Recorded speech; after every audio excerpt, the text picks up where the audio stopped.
J'avais 17 ans et je pensais avoir toute la vie devant moi. Je m'appelle Ethan Miller, et jusqu'à ce jour, je n'avais jamais vraiment cru en quoi que ce soit au-delà de ce que je pouvais voir ou toucher. Mes parents m'emmenaient à l'église quand j'étais petit, mais au lycée, j'avais compris que la foi n'était qu'un sujet de conversation pour les personnes âgées qui avaient peur de mourir. Je n'aurais jamais imaginé que ma propre mort, aussi brève soit-elle, me briserait les yeux et l'âme. Nous vivons dans le Montana, non loin du parc national de Yellowstone. Mon père est guide et ma mère infirmière à la clinique locale.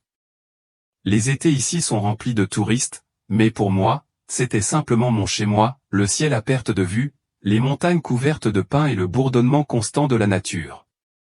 J'avais passé ma vie à arpenter ces sentiers, à faire des ricochets sur les rivières et à escalader des rochers avec mes amis. Yellowstone était là, tout simplement. Je n'avais jamais vraiment pensé à ce qui se tramait en dessous. Ce matin de fin juillet avait commencé comme tous les autres. Le soleil était déjà chaud et l'air sentait le pin et la poussière. Je suis parti en randonnée avec mes deux meilleurs amis, Ryan et Caleb. On devait retrouver quelques filles de l'école plus tard dans la journée, alors on perdait notre temps à plaisanter et à faire semblant d'être plus forte qu'on ne l'était en réalité. J'ignorais que chaque pas me rapprochait de ma propre mortalité. Nous avons atteint un endroit calme du sentier, près de rochers abrupts. Ryan a été le premier à grimper, riant et me mettant au défi de le suivre.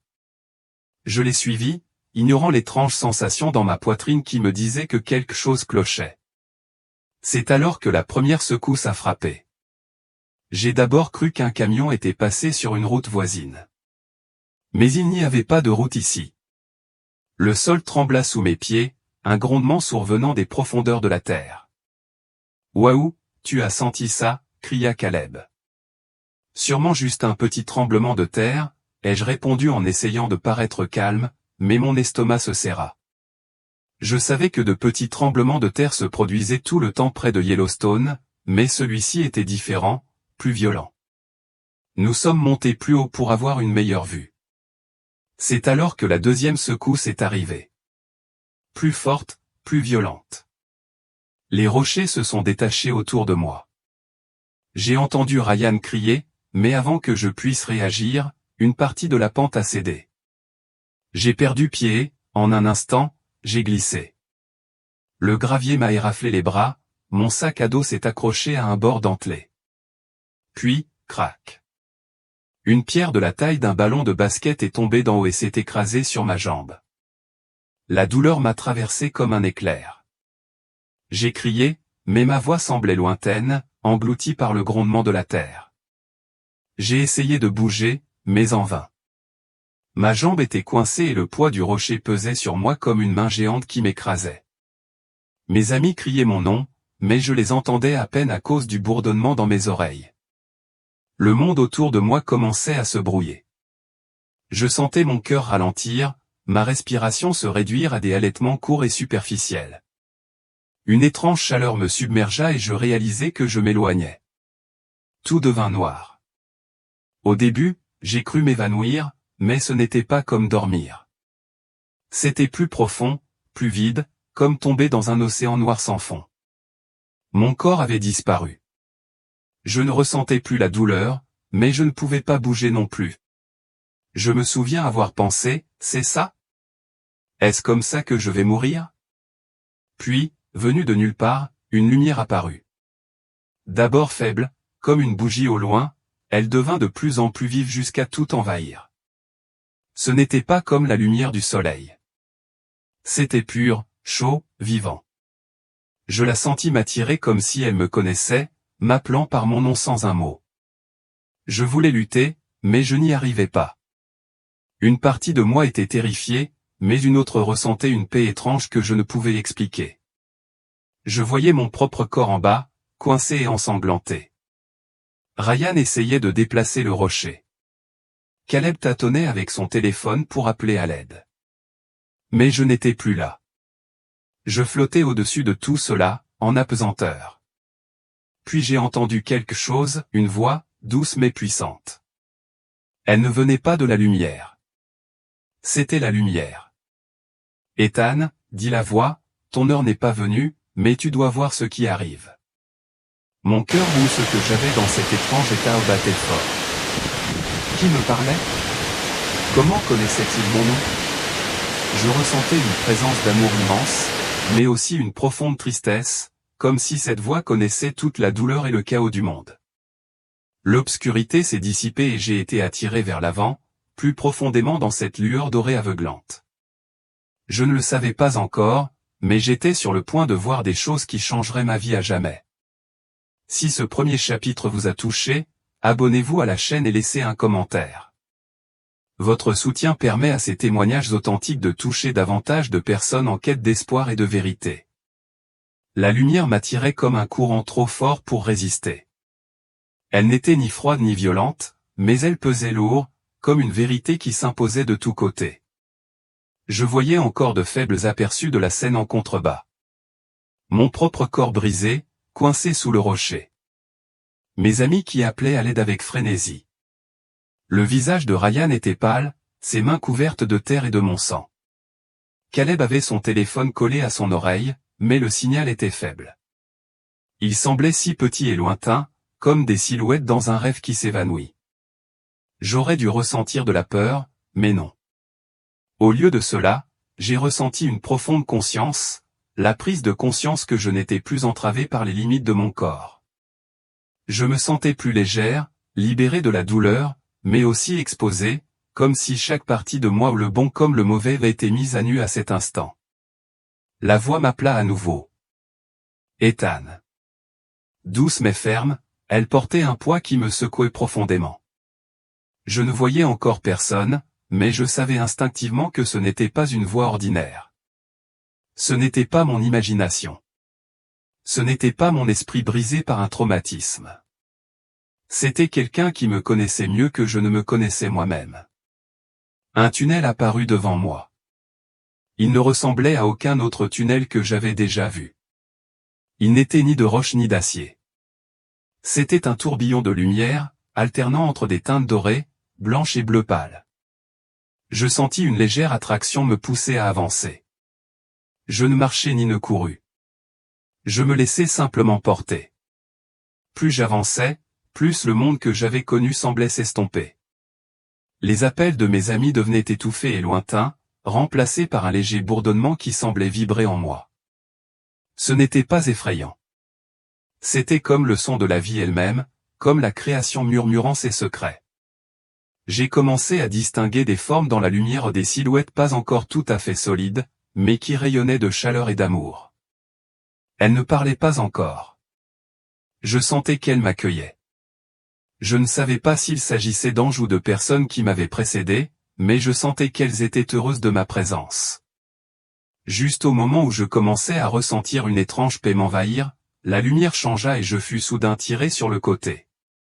C'était comme si quelqu'un m'avait saisi et m'avait détourné de ce lieu magnifique. Mon environnement changea instantanément. Je me retrouvais debout, si l'on peut dire, au bord de quelque chose d'obscur. La lumière était derrière moi, lointaine, comme si j'en étais sorti. Devant moi s'étendait un vide infini, noir et lourd, comme une fumée qui engloutissait toute trace d'espoir. Un frisson me parcourut l'esprit. Un cri déchira l'obscurité, puis un autre. Ce n'était pas un simple bruit. C'était du désespoir, profond et brutal. Ma poitrine se serra en réalisant que j'entendais des âmes des gens crier d'un endroit que je ne pouvais voir. Je voulais me tourner vers la lumière, mais quelque chose me retenait. La voix revint, non pas condamnatrice, mais pleine de tristesse. Tu vois, Ethan? C'est ça, être loin de moi. J'avais l'impression que tout mon être tremblait. L'obscurité semblait vivante. Les ombres se déplaçaient, se tordant comme des serpents, et je sentais la haine et la peur s'en dégager. J'ai compris, sans que personne ne me l'explique, que je me tenais au bord de l'enfer.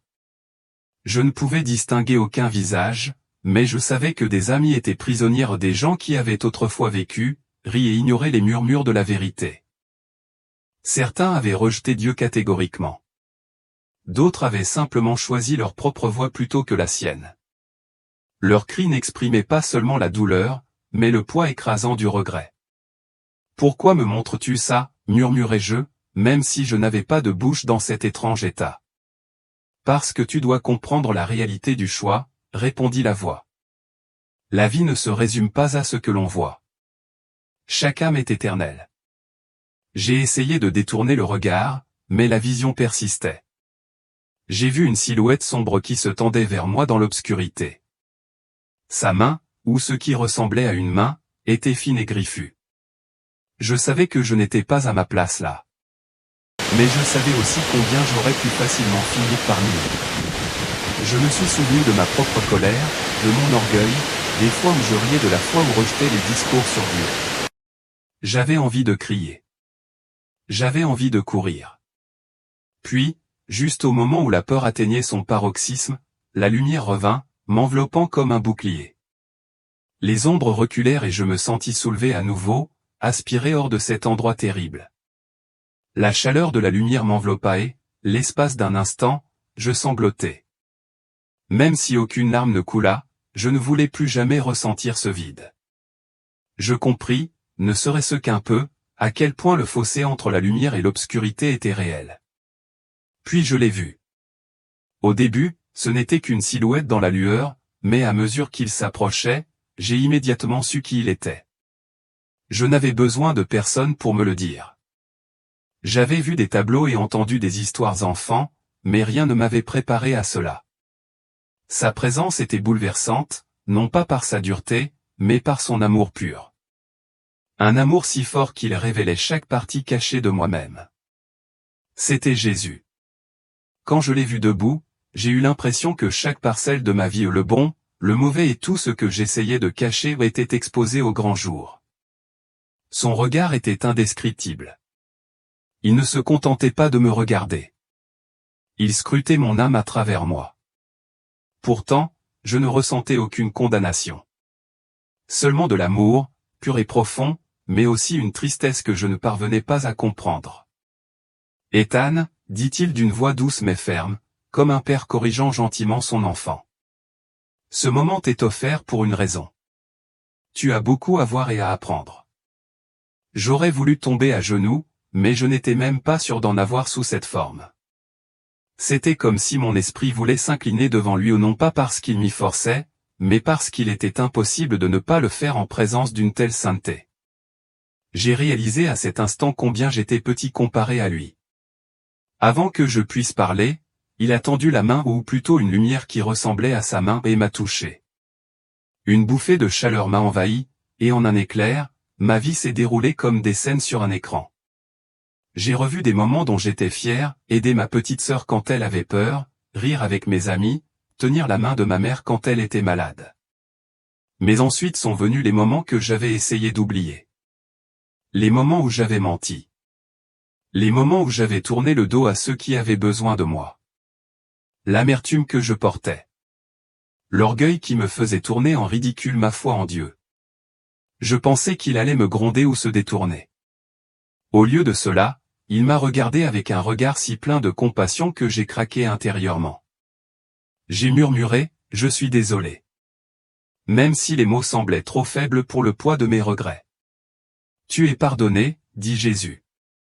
Mais le pardon ne suffit pas si tu n'utilises pas le temps dont tu disposes. Il y a quelque chose que je dois te montrer. Avant que je puisse lui demander ce qu'il voulait dire, la lumière autour de nous s'est atténuée et je me suis senti à nouveau attiré. Cette fois, ce n'était pas vers la paix, mais vers quelque chose de lourd et d'étouffant. La scène a changé. Je me tenais au bord d'un lieu qui semblait s'étendre à l'infini, un gouffre d'ombre et de feu. Les cris que j'avais entendus plus tôt emplissaient maintenant l'air, plus forts, plus aigus. Des âmes étaient là. D'innombrables âmes piégées dans un lieu sans espoir. Leurs cris ne provenaient pas seulement de la douleur, mais de la certitude que cela ne finirait jamais. Je me couvris le visage. Du moins, je l'aurais fait si j'avais eu un visage, mais je ne pouvais pas le bloquer. Le bruit de la souffrance était partout. Certaines âmes se levaient, implorant le soulagement. D'autres maudissaient, le visage marqué par la haine et le désespoir. Ceci, dit Jésus à côté de moi, la voix lourde de tristesse, c'est ce que signifie rejeter la vérité, choisir les ténèbres plutôt que la lumière. Je tremblais. L'air brûlait d'une chaleur qui n'était pas de ce monde. Ce n'était pas seulement du feu, c'était l'absence de tout bien. Il n'y avait ici ni amour, ni rire, ni gentillesse, seulement le vide et le regret. J'ai vu des silhouettes semblables à des ombres se déplacer parmi les âmes, les tourmentant.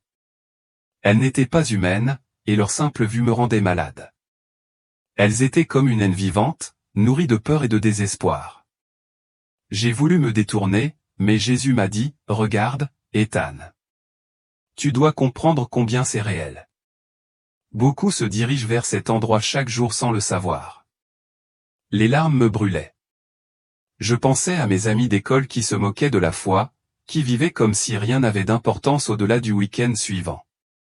Je pensais à mes propres choix, à la façon dont j'avais balayé l'idée de Dieu comme si c'était une plaisanterie. Si c'était réel, oui, je le savais maintenant, alors j'avais marché à l'aveugle, à 2 doigts de cet endroit précis. Pourquoi moi? Demandai-je. Pourquoi me montres-tu ça? Parce que je t'aime, dit Jésus. Et je les aime. Tu reviendras et tu raconteras ce que tu as vu. Certains écouteront, d'autres non, mais chaque âme qui revient à moi en vaut la peine. Tandis qu'il parlait, l'obscurité commença à s'estomper, remplacée par une lumière chaleureuse qui emplissait chaque recoin. Les cris s'affaiblirent jusqu'à disparaître. Un profond soulagement m'envahit. Je savais que je ne pourrais jamais oublier ce que j'avais vu. Puis Jésus posa sa main sur mon épaule et, l'espace d'un instant, je me sentis à nouveau debout. Ce que je vais te montrer ensuite va te secouer, dit-il. Mais cela te préparera aussi. Le sol sous mes pieds se déplaça, et soudain, je ne me trouvais plus près du gouffre. Je me tenais au-dessus du monde, admirant le paysage comme si j'étais d'une grande hauteur. Je voyais des montagnes, des forêts, des rivières, tout cela s'étendant à perte de vue. Mais un endroit brillait d'une étrange lumière rouge, palpitant comme un battement de cœur. Je le reconnus instantanément, Yellowstone. L'image de Yellowstone sous mes pieds s'est précisée. Je voyais les routes sinueuses, les forêts et les geysers fumants. C'était magnifique, mais quelque chose de sombre et de lourd palpitait sous terre, comme une créature vivante prête à frapper. Mon esprit tremblait tandis que je sentais la pression monter en moi. Jésus se tenait à mes côtés, sa présence constante et réconfortante. Même si cette vision m'a rempli de peur, il n'a pas eu besoin de parler pour que je comprenne que ce que je voyais était plus qu'une simple catastrophe naturelle. C'était un avertissement. « Ethan, dit Jésus d'une voix douce, mais lourde d'un poids qui résonna dans mon âme. Cette vision t'a été donnée parce que le temps est plus court qu'on ne le pense. Beaucoup vivent comme si leur vie était assurée. Mais tu as vu à quelle vitesse la terre peut trembler, à quel point tout peut basculer. Ce que je vais te montrer maintenant n'a pas pour but de t'effrayer, mais de t'éveiller, toi et ceux qui t'écouteront. » Ces mots m'ont transpercé et je n'ai pu qu'acquiescer. En un instant, je ne planais plus au-dessus de Yellowstone. Je me tenais au milieu du parc. Tout semblait normal. Des touristes arpentant les sentiers, des familles riant près d'Old Faithful, des photographes attendant le cliché parfait. Pourtant, je sentais que quelque chose clochait, comme si l'air retenait son souffle. Jésus leva la main, et la scène changea. Le sol sous le parc trembla. J'entendis un grondement sourd, profond et menaçant, s'élevant du centre de la terre. Les gens s'arrêtèrent et regardèrent autour d'eux, perplexes. Soudain, des oiseaux prirent leur envol. Des bisons s'enfuirent à travers les plaines, et les rires se transformèrent en cris de peur. Puis, tel un coup de tonnerre, le sol se fendit. Une colonne de feu et de cendres jaillit dans le ciel. C'était quelque chose de différent de tout ce que j'avais vu auparavant, dominant les nuages, masquant le soleil. L'air s'assombrit et les cris des gens résonnèrent dans mon esprit. Des millions n'auront pas le temps de s'échapper, dit Jésus. Sa voix n'exprimait pas de colère. Elle était emplie de tristesse. Ils ne sont pas préparés. Pas seulement à cela, mais au moment où la vie prendra fin. Ils ne me connaissent pas. Ils ont tourné leur cœur vers le bruit du monde. Et quand la terre gémira ainsi, il n'y aura aucun avertissement. J'ai regardé avec horreur les coulées pyroclastiques jaillir telles des rivières de feu, consumant forêts, routes et tout sur leur passage. Ce n'était pas une simple éruption. C'était une dévastation d'une ampleur inimaginable.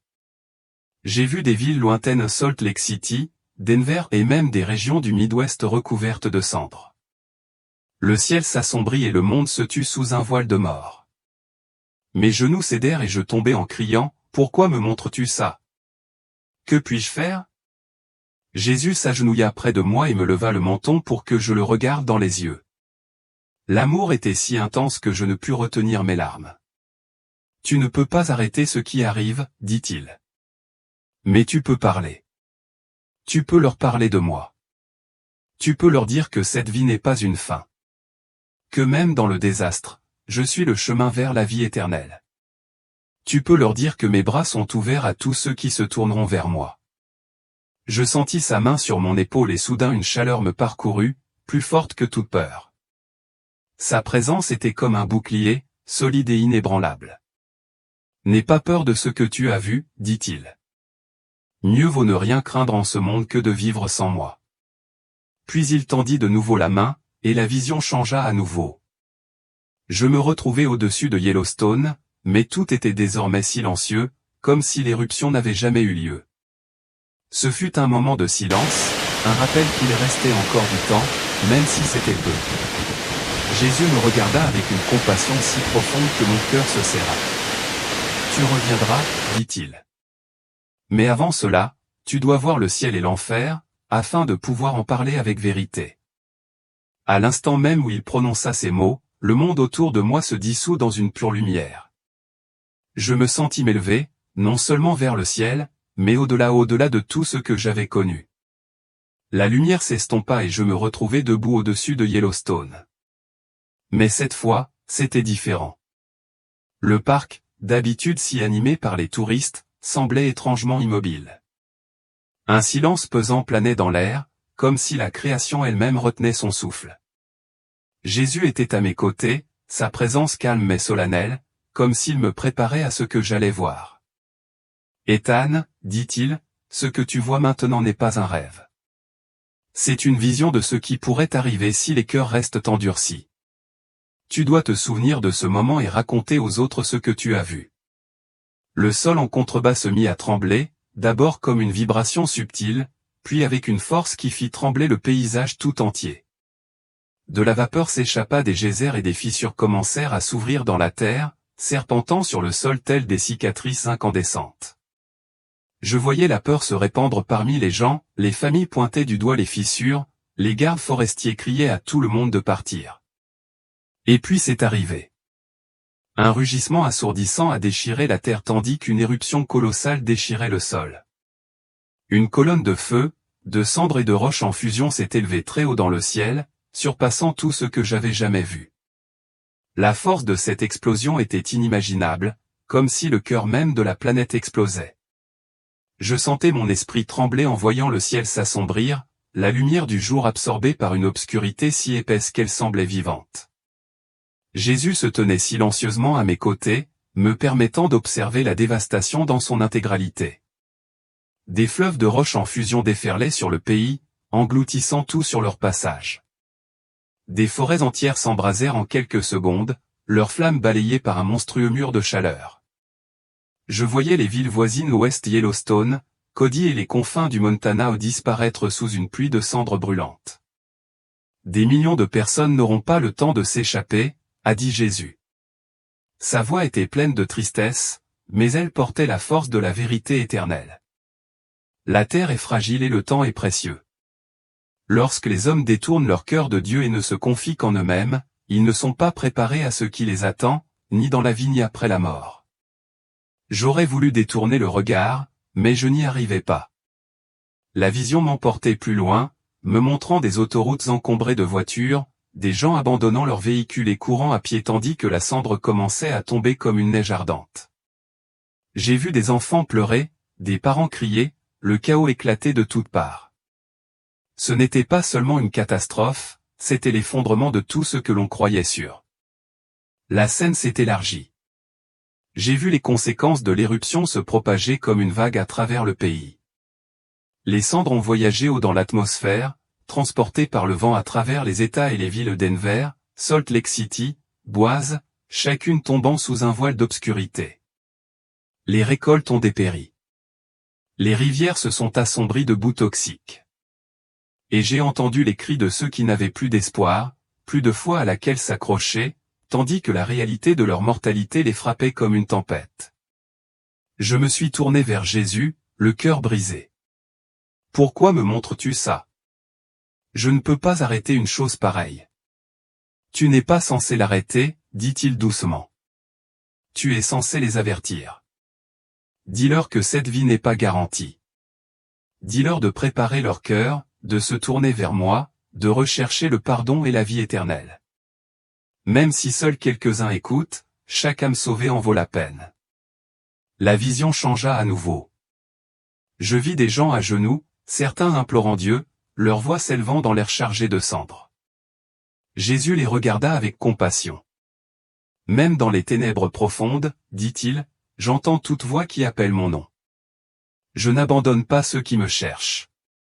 L'éruption ralentit, mais la destruction fut totale. La terre était marquée et le ciel restait noir de cendres. Je savais que c'était plus qu'un désastre physique. C'était un réveil spirituel. La lumière commença à m'entourer à nouveau, et je sentis la présence de Jésus me ramener. Tu reviendras raconter cette histoire, dit-il. Et même si beaucoup douteront de toi, certains t'entendront. Parle pour moi et je serai avec toi. Avant que la vision ne s'estompe, je sentis sa main sur mon épaule ou un contact si plein d'amour qu'il calma la peur qui m'habitait. Puis, comme un rideau se levant, la scène se dissipa, et je restai debout dans la douce lueur de sa lumière. Si ce chapitre vous a touché, abonnez-vous à la chaîne et laissez un commentaire. Votre soutien contribue à diffuser ces témoignages auprès de ceux qui ont besoin d'entendre parler d'espoir, de vérité et de vie éternelle. La vision ne s'est pas arrêtée avec l'éruption. Jésus est resté à mes côtés, et j'ai senti qu'il voulait que je voie tout ce qui allait arriver. La scène s'est élargie jusqu'à ce que je puisse voir non seulement Yellowstone, mais le continent tout entier. Le nuage de cendres de l'éruption s'est élevé plus haut et s'est propagé plus vite que je ne l'aurais cru. C'était comme une ombre géante étendant ses bras dans le ciel, engloutissant le soleil et transformant le jour en nuit. J'ai vu des régions entières d'Amérique tomber sous son emprise. Des villes autrefois prospères Denver, Salt Lake City, Boise ont été recouvertes d'une épaisse couche de cendres suffocantes. Les gens titubaient dans les rues, le visage couvert de chiffons, essayant de respirer. Les réseaux électriques ont été coupés. Les lampadaires ont clignoté et se sont éteints. Le silence qui suivit fut pesant et anormal, rompu seulement par des cris désespérés. Jésus me permit de ressentir ce qu'ils ressentaient, la panique, la confusion, la peur pour leurs enfants. J'ai vu des familles regroupées dans des maisons obscures, priant, certaines pour la première fois de leur vie. J'entendis murmurer son nom ou des gens criant à l'aide, sans savoir s'il les écoutait. Il m'a regardé avec tant de compassion. J'entends chaque voix, dit-il. Même quand il me croit loin, je suis proche. La vision changea et je vis la campagne. Les champs de blé et de maïs étaient recouverts de cendres, le vert ayant fait place au gris et au noir. Les rivières autrefois claires étaient maintenant sombres et contaminées. Je sentais le poids de la faim s'installer. Les agriculteurs se tenaient là, les mains tremblantes, conscients que leur récolte avait disparu. Jésus reprit la parole, d'une voix douce mais emplie de tristesse. Ce n'est pas seulement une famine physique. C'est aussi une famine de l'âme. Ils se sont remplis de tout sauf de la vérité, et maintenant ils sont vides. J'ai vu des émeutes éclater pour de la nourriture et de l'eau potable. Les supermarchés ont été vidés de leur contenu. Les gens se battaient pour des miettes, la peur les transformant en ennemis. J'ai vu des voisins se dresser les uns contre les autres, poussés par le désespoir. Et au milieu de tout cela, j'ai entendu un cri, une mère tenant son enfant dans ses bras, tous deux couverts de cendres, leur voix rauque implorant de l'aide. Mon cœur s'est brisé à cette vue, et j'ai senti des larmes que je ne savais pas pouvoir verser dans cet état spirituel. Jésus me toucha l'épaule et dit, « C'est pour cela que tu dois parler. » Ils pensent avoir le temps, mais le temps presse. Pas seulement pour le monde, mais pour chaque âme. Vois-tu comme la vie est fragile? Vois-tu comme tout ce en quoi ils ont confiance peut s'effondrer si vite? La vision s'assombrissait à mesure que les semaines passaient sous mes yeux. Je voyais des hôpitaux bondés de gens qui ne pouvaient plus respirer à cause de l'air chargé de cendres. Je voyais des familles ramassant le peu qu'elles avaient, essayant de quitter leur maison, mais les routes étaient bloquées, les voitures abandonnées. Personne ne pouvait échapper à ce qui se passait. Puis j'ai vu au-delà de l'Amérique. Le nuage de cendres a traversé les océans, obscurcissant le ciel d'Europe et d'Asie. J'ai vu des agriculteurs de pays lointains contempler, impuissants, des récoltes mortes. J'ai senti le vide lancinant de la faim se propager d'un continent à l'autre. Voilà ce qui arrive quand la terre gémit, a dit Jésus. Quand le péché du monde atteint sa plénitude. Pourtant, dès maintenant, j'appelle les cœurs à se tourner vers moi. À travers toute cette dévastation, j'ai vu de petites lumières, des familles rassemblées pour prier, des communautés se rassemblant pour partager le peu qu'elles avaient. J'ai compris que même dans les heures les plus sombres, la foi était comme un feu inextinguible. La présence de Jésus brillait le plus fort parmi ceux qui l'appelaient. Alors que je me tenais là, bouleversé par tant de souffrances, Jésus m'a regardé et m'a dit, « Ethan, tu ne porteras pas ce fardeau seul. Je t'ai montré cela pour que tu le dises aux autres, afin qu'ils se préparent, non par peur, mais par foi.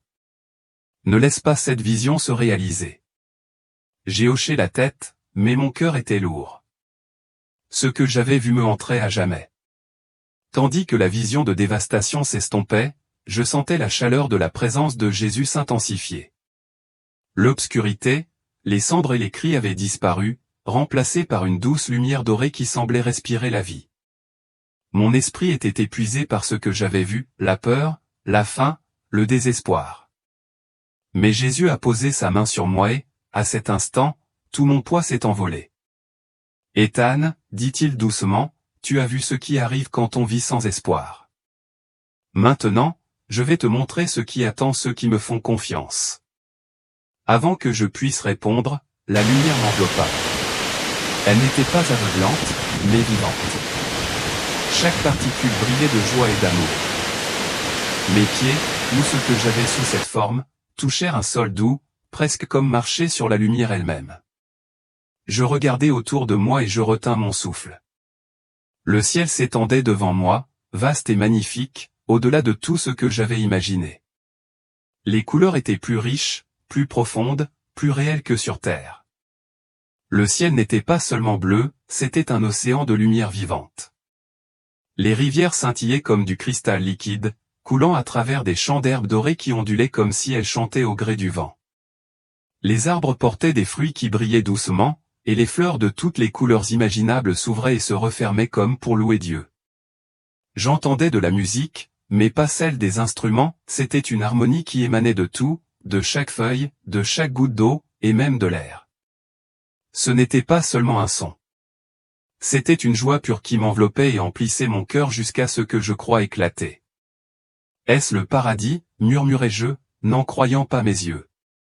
Jésus hocha la tête, souriant d'une manière qui me rassura complètement. Ce n'est qu'un aperçu de ce que j'ai préparé pour ceux qui m'aiment, dit-il. Ici, il n'y a ni douleur, ni peur, ni mort, que la vie et la paix. Tandis qu'il parlait, je voyais des gens d'innombrables personnes marcher au loin. Ils n'étaient ni fatigués ni brisés. Ils rayonnaient de joie. Certains couraient, riaient, s'embrassaient. Je sentais bien qu'ils n'étaient pas des inconnus. Ils formaient une famille au sens propre du terme, unis par l'amour de Dieu. Une silhouette courut vers nous et, l'espace d'une seconde, je crus le reconnaître. C'était mon grand-père, décédé alors que je n'avais que 6 ans. Il paraissait jeune, son visage rayonnant d'une lumière inexplicable. Il me souriait, même sans un mot, je sentis son amour m'envelopper comme une couverture chaude. Les larmes me montèrent aux yeux. Je n'avais même pas réalisé à quel point il me manquait jusqu'à cet instant. Jésus posa sa main sur mon épaule et dit, « Toute âme qui me choisit est chez elle ici. » Mais souviens-toi, Ethan, beaucoup ne sont pas prêts. Beaucoup choisissent le chemin de l'orgueil et refusent mon amour.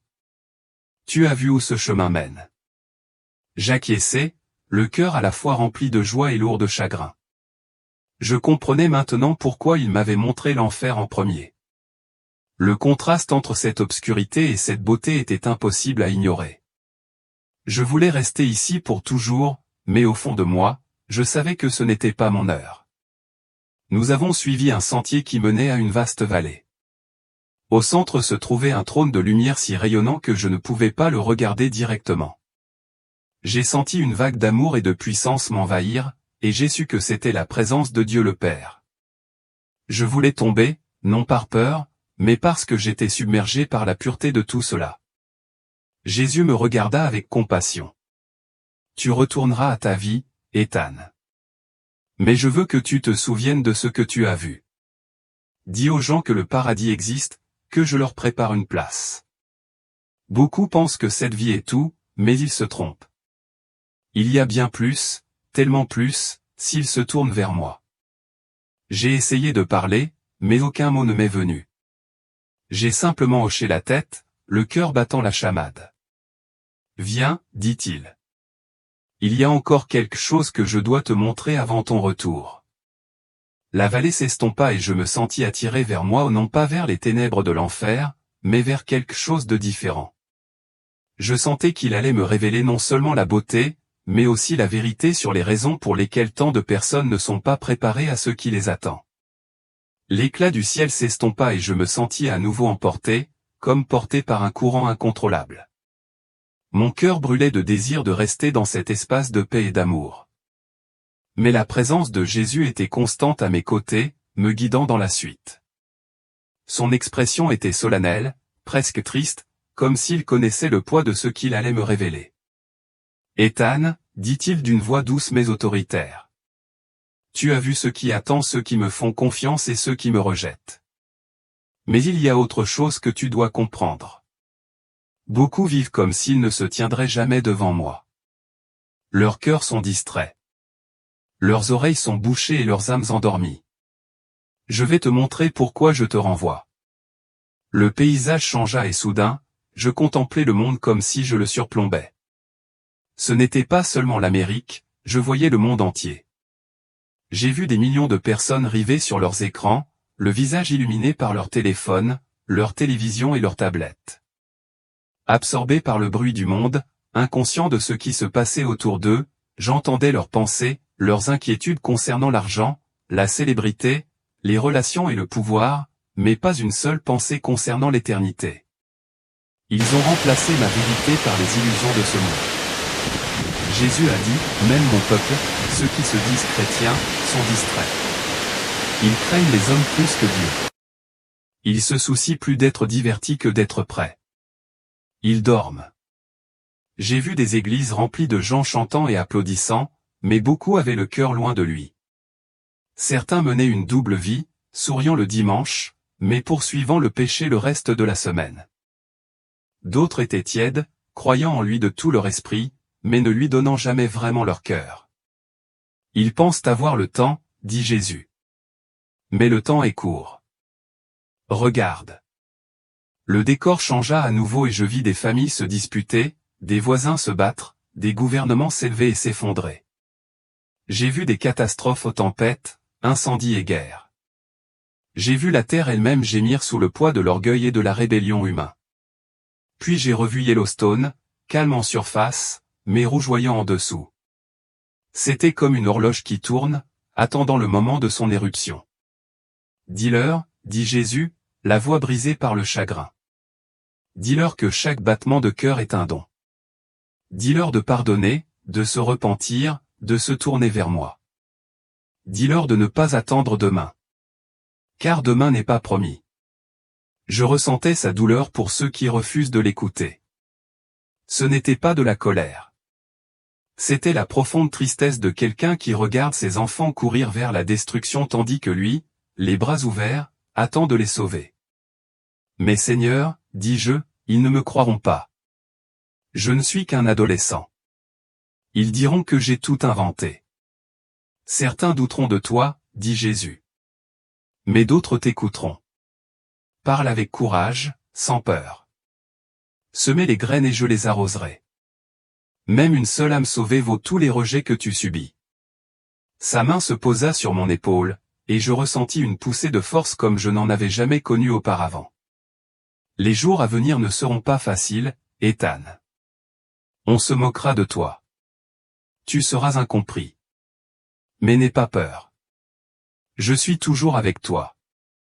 J'aurais voulu argumenter, lui dire que je n'étais pas assez forte pour ça, mais au fond de moi, je savais qu'il avait raison. La vision de l'enfer, l'éruption, la souffrance que j'avais vue c'était trop réel pour rester silencieux. Souviens-toi, dit-il, je ne t'appelle pas à la peur. Je t'appelle à l'amour, à l'espoir et à la vérité. Dis-leur que je reviens bientôt. Dis-leur de se tenir prêt, non par peur du désastre, mais avec un cœur tourné vers l'éternité. Ces paroles brûlèrent mon âme comme un feu, et je savais que je ne les oublierais jamais.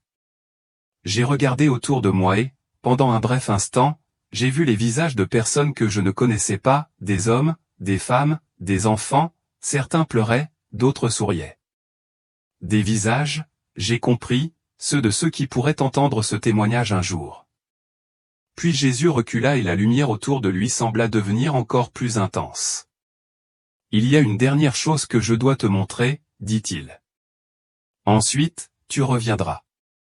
La lumière autour de Jésus pulsait comme un battement de cœur, chaude et vivante. Je savais que mon séjour là-bas touchait à sa fin. Mon cœur se serrait à l'idée de le quitter. Tout en moi voulait rester ici, dans cet amour sans fin, sans condition. Mais son regard, empreint à la fois de tendresse et d'urgence, me disait que ce n'était pas encore ma place. Ethan, dit-il, tu retourneras dans ton corps.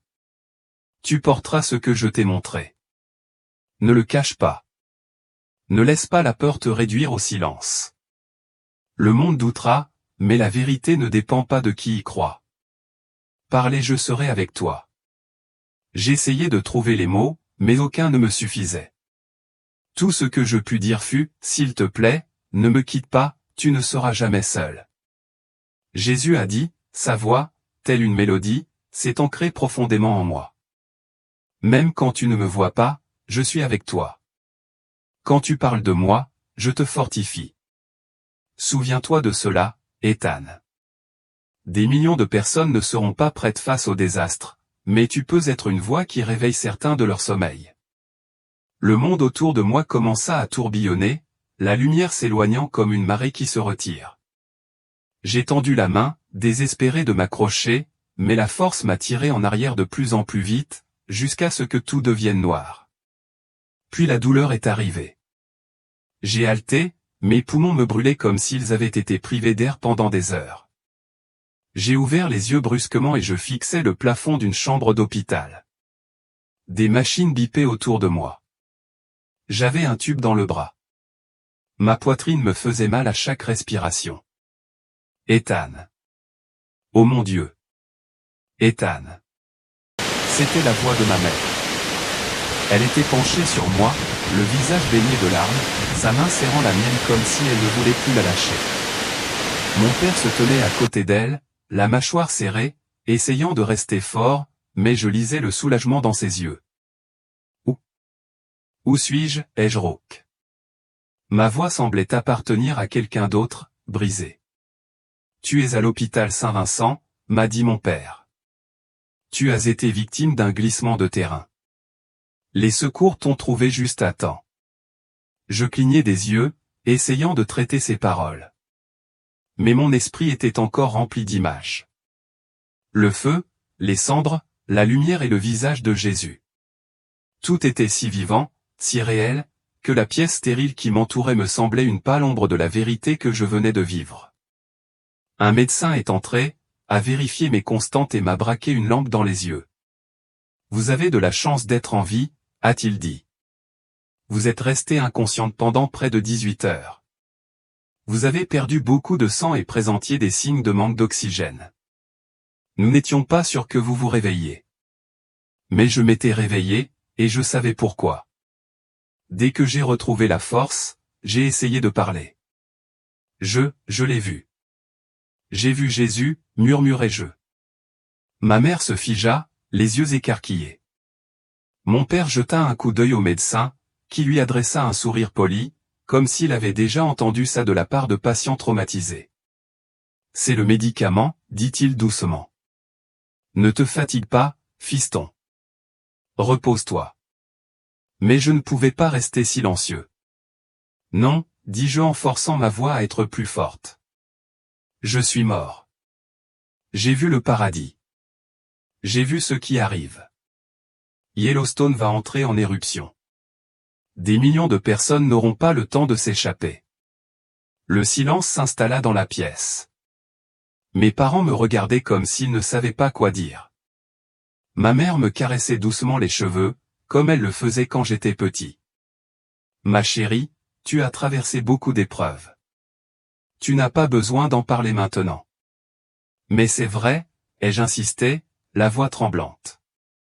Il m'a tout montré. Il faut que je le dise aux gens. Au cours des jours suivants, j'ai essayé d'expliquer mon expérience à tous ceux qui voulaient bien m'écouter. Mes parents, les infirmières, et même un pasteur venu à l'hôpital. Certains acquiesçaient poliment, d'autres souriaient tristement, mais je voyais le doute dans leurs yeux. Ils pensaient que j'étais confuse, que le traumatisme m'avait fait voir des choses qui n'existaient pas. Au début, leur incrédulité m'a anéanti. Je me sentais seul, comme si on m'avait transmis un message que personne ne voulait entendre. Mais chaque fois que je fermais les yeux, je voyais son visage. Ses yeux remplis d'amour m'incitaient à parler. Je savais que je ne pouvais pas rester silencieuse. À ma sortie de l'hôpital, je suis rentré chez moi avec des béquilles, mes jambes étant encore en convalescence. Mes amis sont venus me rendre visite et m'ont demandé ce qui s'était passé. Je leur ai parlé de la lumière, de Jésus, de l'éruption. Certains ont ri nerveusement. D'autres se sont contentés de me fixer. Ryan, qui m'avait accompagné sur cette montagne, n'a pas dit grand-chose. Je voyais bien qu'il croyait qu'il s'était passé quelque chose, mais il ne savait pas quoi en penser. Tard un soir, alors que tout le monde dormait, je me suis assis près de ma fenêtre et j'ai murmuré, « Seigneur, je ne sais pas comment faire. Je ne suis qu'un enfant. Pourquoi moi ?» Et puis, comme pour me répondre, j'ai ressenti la même chaleur qu'en sa présence. Ce n'était pas une voix cette fois, juste une compréhension. Tu n'as pas besoin d'être assez fort. Je suis avec toi. Je n'oublierai jamais la nuit où j'ai enfin transmis ce message à voix haute. Pas seulement à ma famille ou à quelques amis, mais à tous ceux qui voulaient bien m'écouter. J'étais assise au bord de mon lit, les yeux rivés au mur, ressentant le poids de tout ce que j'avais vu, les ténèbres de l'enfer, la beauté du paradis et l'éruption dévastatrice du volcan Yellowstone. C'était comme un feu brûlant dans mes os, un fardeau que je ne pouvais plus porter en silence. Les paroles de Jésus ont résonné dans mon cœur. Des millions de personnes n'auront pas le temps de s'échapper. Parle, et je serai avec toi. J'ai alors compris que ce témoignage ne s'adressait pas seulement à moi. Il s'adressait à tous ceux qui ont encore une chance de se tourner vers lui avant qu'il ne soit trop tard. Alors, j'ai commencé avec mes parents. Ils étaient assis à la table de la cuisine quand je suis arrivé en boitant, m'appuyant sur mes béquilles. J'ai pris une grande inspiration. Je sais que vous pensez que ce que j'ai vu n'était qu'un rêve ou un effet secondaire d'un traumatisme, ai-je dit. Mais ce n'était pas le cas. C'était réel. J'ai vu Jésus. Il m'a montré le paradis et l'enfer. Et il m'a montré ce qui allait arriver. L'éruption du volcan Yellowstone. Des millions de personnes ne survivront pas si elles continuent à vivre comme si rien ne comptait, sauf cette vie. Les yeux de ma mère se remplirent de larmes. Ethan, murmura-t-elle. Je ne doute pas que tu crois ce que tu as vu. C'est juste que, je ne veux pas te voir souffrir quand les gens ne comprennent pas. Peu importe qu'ils comprennent, ai-je dit. Ce qui compte, c'est qu'ils soient prêts. Maman, papa, je dois le dire aux gens. Jésus a dit que chaque âme qui se tourne vers lui compte. Je ne peux pas me taire juste parce que certains vont rire ou lever les yeux au ciel. Ils restèrent assis en silence, et je pouvais lire la lutte sur leur visage. Mon père soupira enfin et dit, « Si tu ressens cela si fort, mon fils, alors tu dois parler, mais fais-le avec amour. Les gens ont besoin d'espoir, pas de peur. » Il avait raison. Au cours des semaines suivantes, j'ai partagé mon histoire en ligne et en personne. La plupart des gens m'écoutaient poliment. Certains me dédaignaient et quelques-uns se moquaient de moi, mais je ne m'arrêtais pas. Chaque fois que je me remémorais les visages de ces âmes en enfer ou les cris de ceux ensevelis sous les cendres, je surmontais ma peur. Le message est simple mais urgent. La vie est fragile. Nous ne contrôlons pas demain. Que Yellowstone entre en éruption l'année prochaine ou dans 100 ans, chacun de nous sera confronté à l'éternité. Et le seul refuge pour nos âmes est dans les bras de Jésus-Christ. Quand je pense au paradis, je me souviens de l'amour et de la paix que j'y ai ressenti. Je veux que chacun connaisse cet amour, que chacun sache que le pardon et la vie éternelle sont réels et gratuits pour quiconque invoque son nom. Je ne peux pas non plus oublier les ténèbres de l'enfer, l'absence de tout bien, le regret éternel de ceux qui ne se tournent jamais vers lui. Je ne souhaiterais pas cet endroit à mon pire ennemi. Si vous m'écoutez, je veux que vous compreniez une chose. Vous n'avez pas besoin d'attendre qu'une catastrophe survienne. Vous n'avez pas besoin d'attendre d'être au bord de la mort comme moi. Jésus vous appelle maintenant, là où vous êtes. Il connaît votre douleur, vos peurs, vos doutes, et il vous aime toujours. Il ne s'agit pas de religion. Il s'agit d'une relation avec celui qui a donné sa vie pour que tu puisses vivre éternellement. Quand j'ai vu ses yeux, j'ai compris qu'il avait été avec moi toute ma vie, même quand je l'ignorais. Et il est avec toi aussi, attendant que tu ouvres ton cœur. Je le dis donc avec toute ma sincérité. Tournez-vous vers Jésus. Confiez-lui votre vie et votre avenir. Pardonnez à ceux qui vous ont blessé. Demandez-lui de vous pardonner et il vous pardonnera. Quoi qu'il arrive dans ce monde, qu'une catastrophe frappe ou que la terre tremble, votre âme sera en sécurité entre ses mains. J'ignore combien de temps il nous reste avant l'éruption du volcan Yellowstone ou d'autres catastrophes. Mais je sais une chose, l'éternité est à portée de main. Ne gaspillez pas le temps qui vous reste. Merci d'avoir écouté mon témoignage. Si ce que j'ai partagé vous a touché, abonnez-vous à cette chaîne et laissez un commentaire. Partagez cette histoire avec quelqu'un qui a besoin d'espoir. Ma mission n'est pas de semer la peur. Il s'agit de guider les gens vers l'amour et la vérité que j'ai vue en Jésus-Christ.